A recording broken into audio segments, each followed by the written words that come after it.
ജീവിതത്തിൽ നാം മനസ്സിലാക്കേണ്ട ഒരു പ്രധാനപ്പെട്ട ഒരു വാസ്തവമുണ്ട്. എന്താണെന്നറിയോ? നാം എന്ത് കാര്യം ചെയ്യുമ്പോഴും അത് ശരിയാകുമോ, തെറ്റാകുമോ എന്നൊരു ചിന്താഗതി ഉണ്ടല്ലോ. അത് നാം മാറ്റിയെടുക്കണം. ഇല്ല എങ്കിൽ നാം പരാജയപ്പെട്ടു പോകും. ഈ ഒരു ചിന്ത മാറാൻ ചെയ്യേണ്ടത് ആദ്യം നിന്നിൽ ഒരു വിശ്വാസം ഉണ്ടാക്കിയെടുക്കുക. അതിന് പറയുന്ന പേരാണ് ആത്മവിശ്വാസം എന്ന്.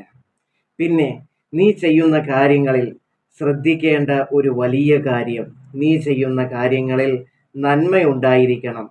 അതുണ്ടെങ്കിൽ ആളുകൾ എങ്ങനെ നിന്നെ വിലയിരുത്തുന്നു എന്ന് നീ കാര്യമാക്കേണ്ടതില്ല. കാരണം നീ ചെയ്യുന്നതിൽ നന്മയുണ്ടെങ്കിൽ നാഥനായ റബ്ബ് നിന്റെ കൂടെ ഉണ്ടാകും. അതിനാൽ നീ നന്മയായ കാര്യത്തിൽ മാത്രം ഏർപ്പെടുക.